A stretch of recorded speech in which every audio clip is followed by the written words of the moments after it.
हम लाएंगे, पकाएंगे, खाएंगे, हमें लगेगा कि मुल्क में सब कुछ ठीक ठाक चल रहा है, माशरे में सब कुछ ठीक ठाक चल रहा है।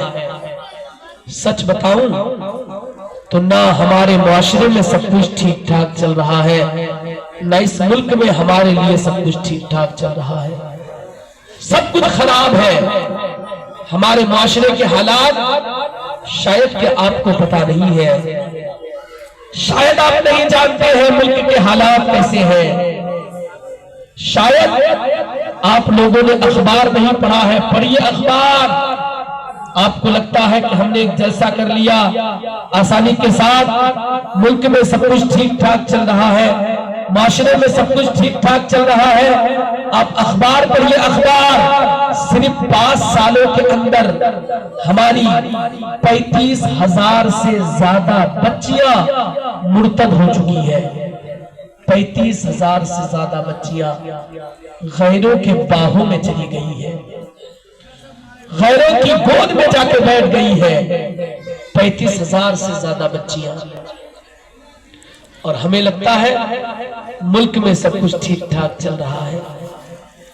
हर दिन, आए दिन, हर महीने में खबरें आती है, फला की लड़की फला गैर लड़के के साथ भाग गई।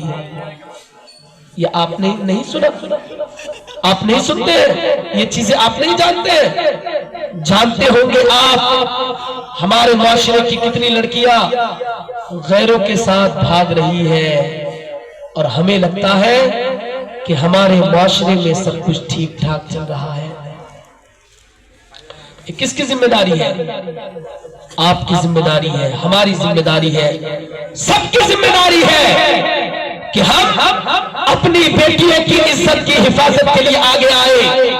एक बाप होने की हैसियत से एक बाप के ऊपर बहुत बड़ी जिम्मेदारी है कि वो अपनी बेटी का ख्याल रखे।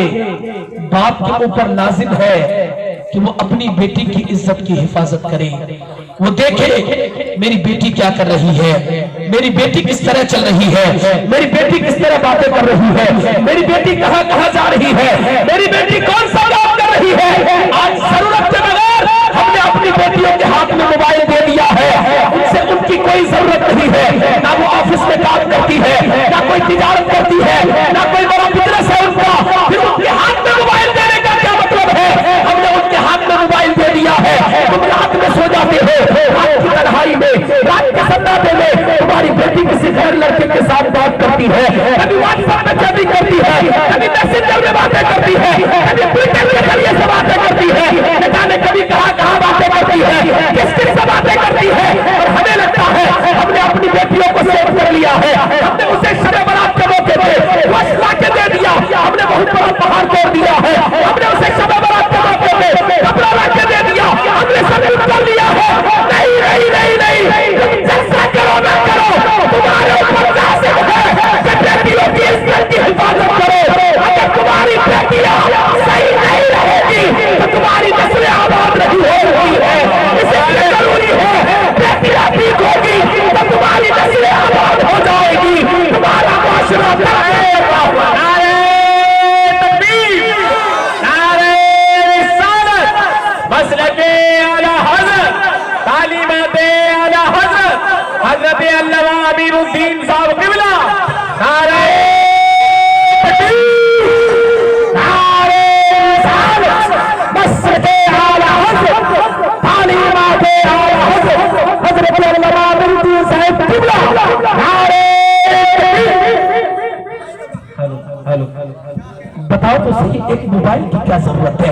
आपकी बेटी का निकाह नहीं हुआ है, अभी तक उसने निकाह नहीं किया, उसका शोहर नहीं, उसका मनकूह नहीं, इससे उसने निकाह किया है, फिर उसके हाथ में मोबाइल का क्या मतलब है? ऐसे दूर मुसलमानों, मेरी बेटियां तुम भी सुनो, मेरे बाप तुम भी सुनो, क्या जरूरत है मेरी बेटी के हाथ में मोबाइल हो, रात रात पर वो किसी से वीडियो कॉलिंग करे, रात रात पर बात करे, तुमने खबरें नहीं सुनी? अभी कई दिन पहले की बात है, झारखंड की एक लड़की ने इंस्टाग्राम पे एक आईडी बनाई थी, उसमें किसी गैर लड़के ने मैसेज किया, मैसेज के जरिए से बातें बढ़ती चली गई, उसने उस लड़की से ताल्लुक कायम किया, उससे बातें करती रही और बातें करने के बाद इस तरीके से उस गैर लड़के ने मेरी बेटी को जाल में फंसा लिया। एक मुसलमान लड़की को अपने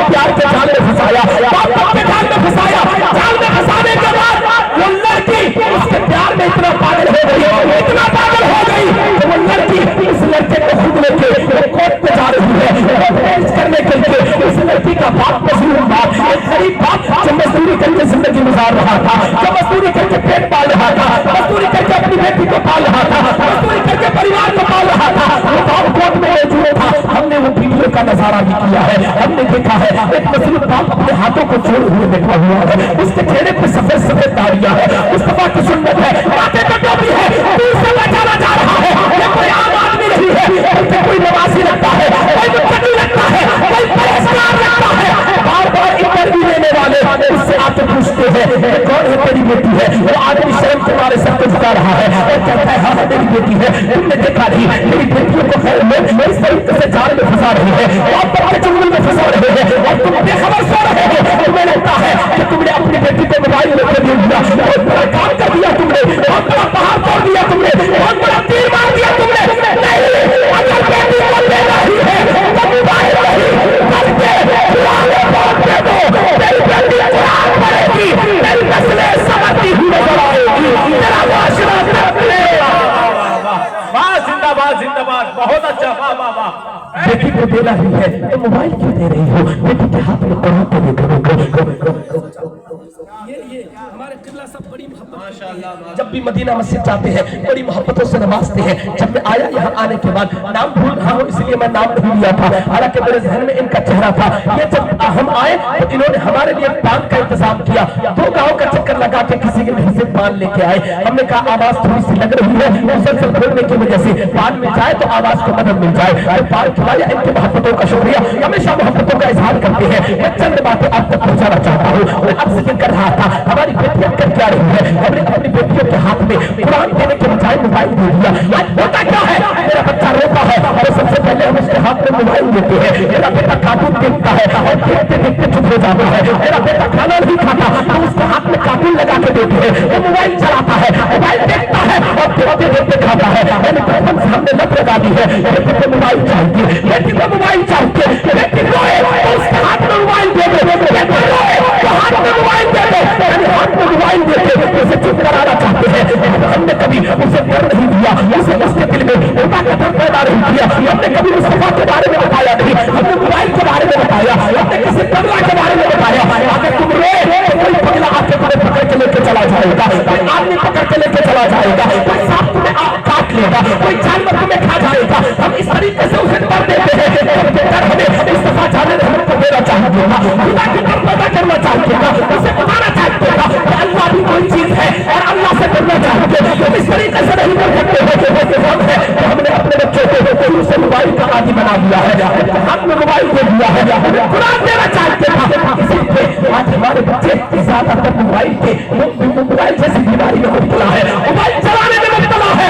और याद रहे आज तो फिर भी 2-4 बच्चे कुरान पढ़ लेते हैं, एक दौर ऐसा आएगा मेरे बच्चे कुरान से महरूम रह जाएंगे, कुरान की तालीम से महरूम रह जाएंगे, कोई बच्चा कुरान पढ़ने वाला नहीं होगा। हम मर जाओगे, हम मर जाएंगे, कोई कुरान पढ़ने वाला नहीं होगा। तेरी कब्र पे आके कोई फारिजा पढ़ने वाला नहीं होगा, तेरी कब्र पे तेरे सिराने कोई आके कुरान पढ़ने वाला नहीं होगा। आज भी कुरान पढ़ने वाला नहीं मिलता। हमने देखा नहीं अगर किसी का इंतकाल होता है समाज में, इमाम साहब सुबह सुबह ऐलान करते हैं फला आदमी का इंतकाल हो गया है, कुरान पढ़ने वाले बच्चे आ जाए और आने के बाद मंदिर के पास कुरान की तिलावत करें। हमने देखा नहीं कितने बच्चे आते हैं, बच्चे इसलिए कम आते हैं और बच्चों को कुरान पढ़ना नहीं आता, स्कूल वालों को कुरान पढ़ना नहीं आता, कॉलेज वालों को कुरान पढ़ना नहीं आता, कोचिंग वालों को कुरान पढ़ना नहीं आता। और हम मदरसे में भेजना नहीं चाहते हैं, तुम्हें अंदाजा नहीं होगा कि तेरा माशरा कुरान में कितना दूर जा रहा है। इससे क्या लाजिम है अपने बच्चों को बुद्धि बनाओ, बनाने से पहले कुरान की तारीफ शुरू कर देना ताकि तेरे मरने के बाद यहाँ भी कुरान पढ़े और कब्रिस्तान जाके भी कुरान पढ़ने वाला हो जाए, वहाँ जाके भी तेरे लिए नारे तकबीर, नारे रिसालत, मसलके आला हज़रत। वाह वाह वाह, जिंदाबाद जिंदाबाद। आज हमने क्या किया, स्कूल और ट्यूशन और कोचिंग के नाम पर कितने पैसे बर्बाद कर देते हैं। उसे बर्बाद हम नहीं कहेंगे, काम पे लगाते हैं। आप मना नहीं है, स्कूल में कौन पढ़ाएगा, पढ़ा लिखा आपका बेटा नहीं होगा, आपके लिए कोई गुफ्तगू करने वाला नहीं, कोई वकील तेरा अपना नहीं होगा, तेरा केस कौन लड़ेगा, कोई मास्टर तेरा अपना नहीं होगा, तेरे बारे में आवाज कौन बुलंद करेगा, कोई जज तेरा अपना नहीं होगा, तेरे बारे में हाई कोर्ट तक बात कैसे पहुंचाएगा। जरूरी है अपने बच्चों को डॉक्टर बनाना, इंजीनियर बनाना, प्रोफेसर बनाना, बना रही है, लेकिन इससे पहले उनको इंसान और मुस्तफा का गुलाम बनाना जरूरी है। उनके अंदर नबी की मोहब्बत और खुदा का खौफ डालना जरूरी है। ये कब होगा, जब हम मदरसे में आएंगे, बच्चों को मदरसे में पढ़ाएंगे। तेरा एक बच्चा मदरसे में पढ़ेगा,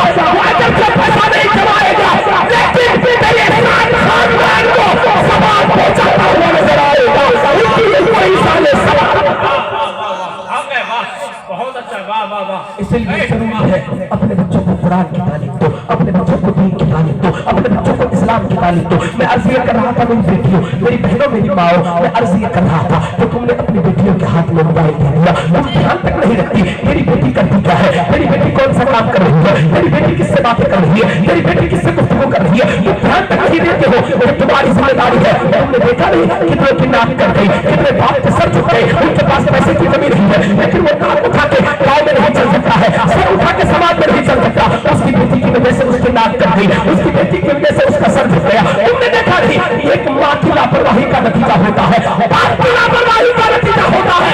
जिस तरीके से लाजिम है कि आप अपने बेटों की परवरिश पे ध्यान दें, अपने बेटों के खाने पीने का इंतजाम करें, उस तरीके से आपको लाजिम है कि अपने बेटों के ईमान और अकीदे की हिफाजत करें, उनकी आखिरत के बारे में सोचे, उनकी जिंदगी के बारे में सोचे, उनकी कब्र के बारे में सोचे, क़यामत के मैदान के बारे में सोचे। लाजिम और जरूरी है कि आप अपने बच्चों के बारे में सोचे। आपकी बेटी क्या कर रही है, यह आपकी जिम्मेदारी है। आपकी बेटी किससे बातें कर रही है, यह आपकी जिम्मेदारी है। आपकी बेटी कौन सा कपड़ा पहन रही है, यह आपकी जिम्मेदारी है। क्या तुमने नहीं सुना कल क़यामत के दिन एक औरत चार मर्दों को जहन्नम में लेके जाएगी। जब एक औरत को जहन्नम में ले जाया जाएगा तो तबारक व तआला की बारगाह में अर्ज करेगी कि और अल्लाह ताला मैं अकेले जहन्नम में नहीं जाऊंगी। तब बारगाह से आवाज आएगी, तू अकेले क्यों जहन्नम में नहीं जाना चाहती? तब बारगाह से आवाज आएगी, वो औरत कहेगी अल्लाह मुझे जिस गुनाहों के सबब जहन्नम में भेजा जा रहा है मैं वो गुनाह नहीं करती। अगर मेरा बाप मजबूत होता, मेरा बाप तत्कार होता, मेरा भाई मुझे टोकता, मेरी माँ मुझे मना करती तो मैं हरगिज़ इस जहन्नम में जाने वाला काम नहीं करती, हरगिज़ गुनाह नहीं करती। मेरे बाप ने कभी मुझे रोका नहीं, मेरे भाई ने कभी रोका नहीं, मेरे बेटे ने कभी रोका नहीं, मेरे घर वालों ने कभी रोका नहीं। मैं फरमाएगा इनके बाप को, इनके भाई को, इनके बेटे को और इनके शौहर को, इन चारों मर्दों को इस औरत के साथ जहन्नम में लेके चले जाओ। फिर क्या करोगे? मेरे पास क्या जवाब होगा? इसी से रोका है अपनी औलाद की परवरिश ठीक से करो। गरीब रहोगे, मर जाओगे, लेकिन कभी नहीं मुस्कुराओगे, मैदान क़यामत में भी मुस्कुराते हर जगह कामयाब होते नजर आओगे। इसलिए जरूरत है अपनी बेटियों की परवरिश ठीक तरीके से करें, अपनी बहनों की परवरिश ठीक तरीके से करें, अपनी बेटियों की ठीक तरीके से परवरिश करें ताकि हमारी बेटियां दीनदार बने। अपनी बेटियों को सिखाएं तेरे लिए ये दुनिया 4 दिन की दुनिया है। हमारी बेटियां आजकल किस तरीके से लिबास पहन रही है, इस तरीके से लिबास पहन रही है कि पूरा जिस्म दिखता है, पूरे बाल दिखते हैं। हालांकि आप उलमा से पूछे, उलमा बताएंगे ऐसा दुपट्टा मना है जिस दुपट्टे को पहनने के बाद बालों की स्याही दिखे, यानी बालों का कालापन दिखे, वो दुपट्टा पहनना औरतों के लिए मना है। लेकिन आज हमारी औरतें कैसा लिबास पहन रही है, हमारी बेटियां कैसा लिबास पहन रही है, हमारी बेटियां किस तरीके से बाजारों में आवारा घूम रही है, हमारी बहनें किस तरीके से आवारा घूम रही है। और इस सीमांचल को 2-3 यूट्यूबर ने बदनाम कर दिया, 2-3 यूट्यूबर ने इतना बेहया बना दिया। कभी सुनता पूरी कॉमेडी के नाम से, कभी और कॉमेडी के नाम से तुमको लगता है बहुत अच्छा काम कर रहे हो लोग, तुम हंस लेते हो जब मेरे घर आने के बाद। लेकिन याद रहे वो सिर्फ तुम्हें हंसा नहीं रहे हैं बल्कि तेरे बच्चों के लिए रास्ता हमवार कर रहे हैं। तेरा बेटा भी यूट्यूबर बन जाएगा, तेरा बेटा भी कभी वीडियो डालेगा, तेरा बेटा भी फिल्म में जाने की कोशिश करेगा, तेरी बेटी भी वीडियो डालेगी। तुमने समाज में नहीं देखा, माशरे में नहीं देखा, कितनी बच्चियां सोशल मीडिया पे एक्टिव हो चुकी है। वो बच्चियां जिनको हमारे सामने आती थी तो आने में डरती थी, आज वो बच्चियां सोशल मीडिया पे वीडियो बना रही है, टिकटॉक पे रील्स डाल रही है, इंस्टाग्राम पे रील्स डाल रही है, व्हाट्सएप पे वीडियो डाल रही है। क्या कर रही है? कभी व्हाट्सएप के नाम पे, कभी फेसबुक के नाम पे, हमने देखा नहीं। कभी कोई मेरी खतरा के नाम पे वीडियो डाल रही है, कोई टीका के नाम पे वीडियो डाल रही है, कोई भाष के नाम पे वीडियो डाल रही है, कोई साथ के नाम पे वीडियो डाल रही है। क्या है ये सब?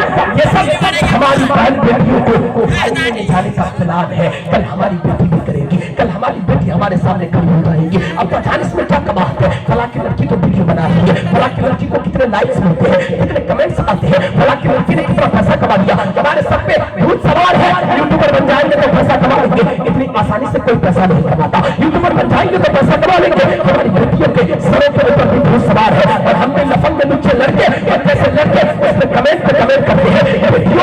पैसे करके वीडियो बना के मत डालना, अपने हुस्न की नुमाइश मत करना, अपने खानदान वालों का नाम बदनाम मत करना, अपने परिवार वालों का नाम बदनाम मत करना। तेरी जिंदगी 4 दिन की जिंदगी है, मर जाओगी तेरी वीडियो तो आप सब फेसबुक में रह जाएगी, क़यामत तक तुम्हें गुनाह मिलता रहेगा। जब तक वो वीडियो लोग देखेंगे तब तक गुनाह मिलता रहेगा। आप पूरे दुनिया के कमेंट्स की कोई जरूरत नहीं, दुनिया के लाइक्स की कोई जरूरत नहीं। अरे कमेंट लेना है तो कल फातिमा से लेना, क़यामत के मैदान में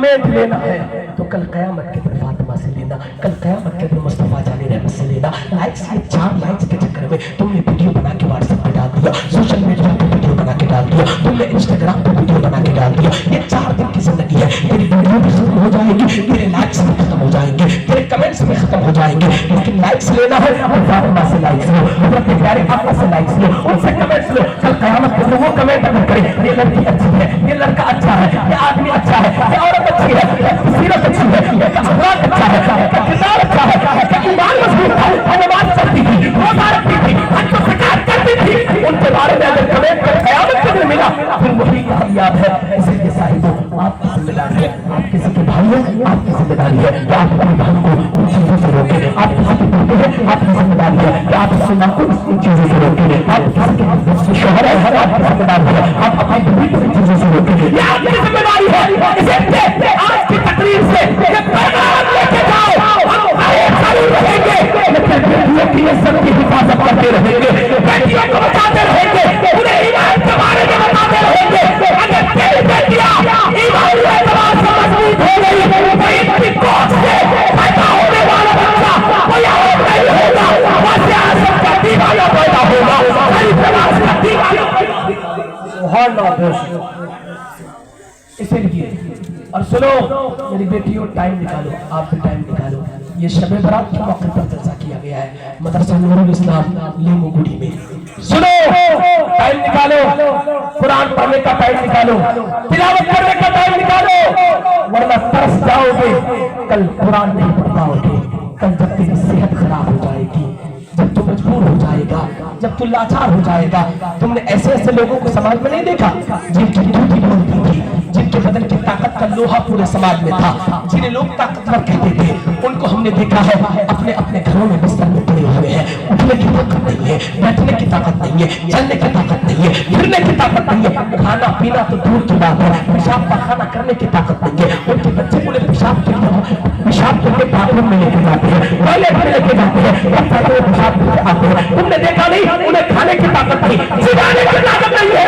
घर में रोटी रखी हुई है, चावल पड़े हुए हैं, सब्जियां पड़ी हुई है, सारी चीजें हैं, लेकिन चबाने की ताकत नहीं है। उनके बच्चे लिक्विड पिलाते हैं, कभी जूस पिला रहे हैं, कभी अनार का जूस पिला रहे हैं, कभी सेब का जूस पिला रहे हैं, कभी और फलों का जूस पिला रहे हैं। तब जाके वो जिंदगी गुजारता है। कल तेरी जिंदगी भी ऐसी हो सकती है, कल तू भी बिस्तर की जिंदगी बच सकता है, अपने बिस्तर में चल सकता है, तेरे बदन में मक्खियां आके बैठेगी, तेरे अंदर उठाने की ताकत नहीं होगी, वो अपने बिस्तर में पेशाब कर देगा, तुम्हें पता नहीं चलेगा, वो अपने बिस्तर में पखाना कर देगा, तुझे पता नहीं चलेगा। तेरी जिंदगी में ऐसा मोड़ आ सकता है। तुमने देखा नहीं, इतने लोग बिस्तर में पड़े हुए हैं, आज मस्जिद को जाना चाहते हैं लेकिन उनका बदन काम नहीं करता, मस्जिद जाना चाहते हैं लेकिन डॉक्टरों ने मना किया है, वजू बनाना चाहते हैं लेकिन पानी को छूने से डर लगता है। किसी की जिंदगी का हाल तुमने अपने समाज में देखा होगा। तेरा भी हाल ये हो सकता है, मेरा भी हाल ये हो सकता है, मेरी जिंदगी का भी हाल हो सकता है।